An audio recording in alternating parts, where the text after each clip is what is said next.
अब बड़ी खबर यह है कि ट्रंप ने गाजा में शांति बहाल करने के लिए भारत को बड़ी जिम्मेदारी देने का फैसला किया है।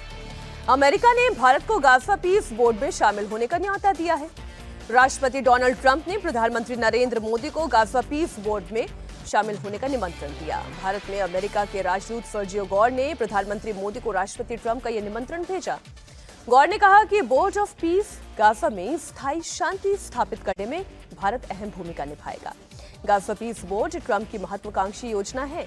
इसका मकसद युद्ध के बाद गाजा में शासन और वहां हो रहे रीडेवलपमेंट की देखरेख करना है। गाजा के लिए ट्रंप ने 16 जनवरी को पीस ऑफ बोर्ड का ऐलान किया था। इसमें 20 पॉइंट से शांति स्थापित रखने का प्लान है और भविष्य में ग्लोबल झगड़ों को सुलझाने के लिए एक मैकेनिज्म के तौर पर इसे देखा जा रहा है। अमेरिका ने 60 देशों में इस पीस बोर्ड में शामिल होने का न्योता भेजा। इसमें पाकिस्तान के साथ यूरोप के कई देश भी शामिल है। अब अमेरिका ये चाहता है अजीत जी कि इसमें भारत को भी शामिल होना चाहिए। गाजा पीस बोर्ड में भारत को शामिल होना चाहिए या नहीं होना चाहिए? देखिए, ये इस बारे में बहुत बड़ा डिप्लोमेटिक फैसला होगा, क्योंकि ये ग्लोबल वर्ल्ड ऑर्डर बदलने की जो हम लोग बात कर रहे हैं वो उसके लिए एक सबसे बड़ी पहल है। सेकेंड वर्ल्ड वार के बाद जो संयुक्त राष्ट्र संघ बना था, इसका मतलब वो पूरी तरह से इररिलेवेंट हो जाएगा, समाप्त हो जाएगा। एक तरह से वैसे भी इररिलेवेंट हो गया है, लेकिन ये क्या संयुक्त राष्ट्र संघ के समानांतर एक दूसरी बॉडी खड़ी कर रहे हैं डोनाल्ड ट्रंप कि संयुक्त राष्ट्र संघ समाप्त हो जाएगा, 60-70 देशों का एक दूसरा समूह खड़ा हो जाएगा। तो ये तो फिर जो यूनिवर्सल उसके आधार पर बना हुआ है कि हर देश सदस्य होगा यूएन का, वो फॉर्मेट भी नहीं हुआ।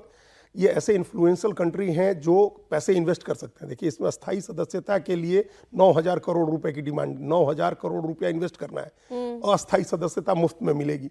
तो जो 9,000 करोड़ रुपए लगा सकता हो, ये बड़े, क्योंकि हम हमेशा माइनस और प्लस में इवेल्युएट करते हैं, तो प्रॉस क्या है और कॉन्स क्या है? नहीं, प्रॉस कॉन्स ये है कि भाई ये फिर ये हेजेमोनी एक बॉडी हो जाएगी जिसमें हमारी आवाज कितनी होगी हम नहीं कह सकते हैं अभी। लेकिन इससे एक तो हम ट्रंप जो गाजा में कर रहे हैं, हम उस पर इंडोर्स करेंगे, उस पर मुहर लगाएंगे। तो क्या ये ठीक है लॉन्ग टर्म हमारी प्लानिंग के लिए, मिडिल ईस्ट के लिए, हमारे मिडिल ईस्ट से जो हमारे संबंध रहे हैं मध्य पूर्व के देशों के साथ, ट्रंप के जिन लोगों के साथ इंटरेस्ट है उनको वो शामिल कर लेंगे। लेकिन हम क्या इंडोर्स करने को तैयार हैं कि गाजा से तमाम लोगों को निकाल दिया जाए, जो 20-22 लाख 25 लाख लोग हैं, और वहाँ एक रिवियरा बना दिया जाए, एक जिस तरह से तमाम अमीर लोगों के लिए रिसोर्ट बना दिया जाए। इसके लिए क्या भारत तैयार है?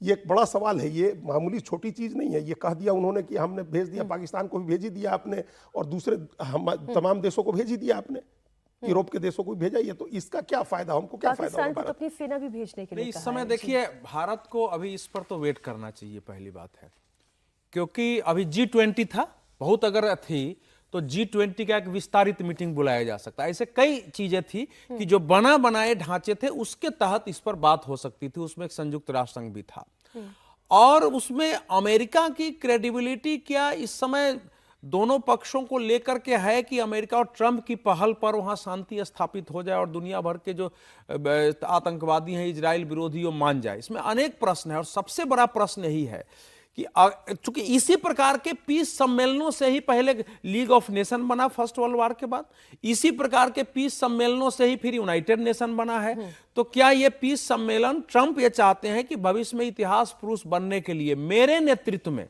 ये ध्वस्त होती हुई विश्व व्यवस्था में मेरे नेतृत्व में जो स्थापित हुआ वो पीस पर काम कर रहा है। इसमें राष्ट्रों के नियम सारे बनाए जाएंगे। आपने कहा ना 20 पॉइंट है जी। तो ये केवल गाजा तक सीमित नहीं है ना। समस्या यहां यह है कि ये भविष्य में भी विश्व में शांति स्थापना की दृष्टि से, युद्ध रोकवाने की दृष्टि से, किसी पर बाध्यकारी दबाव डालने की दृष्टि से एक मंच धीरे धीरे ये खड़ा हो जाएगा।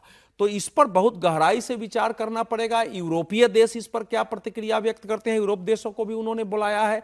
अरब देश इस पर क्या प्रतिक्रिया व्यक्त करते हैं, आज है ही, अभी हम लोग अगली खबर जो आपके सामने आने वाली है उस पर चर्चा करेंगे। लेकिन इतनी जल्दी भारत इस मामले में फैसला नहीं कर सकता। इजराइल ने ही इसका विरोध किया। पहले तो इजराइल से बिना बात किए आपने उसको शुरू कर दिया, बना दिया। इजराइल के बहुत अच्छे संबंध है, इसमें भारत को इजराइल को भी अपने कॉन्टेक्स्ट में रखना पड़ेगा। दूसरी ये बात देखिए कि ट्रंप की क्या क्रेडिबिलिटी है। आप कह रहे हैं कि 8 युद्ध रुकवाए और 7 युद्ध आपने शुरू किए हैं। 7 नए युद्ध ट्रंप ने शुरू किए।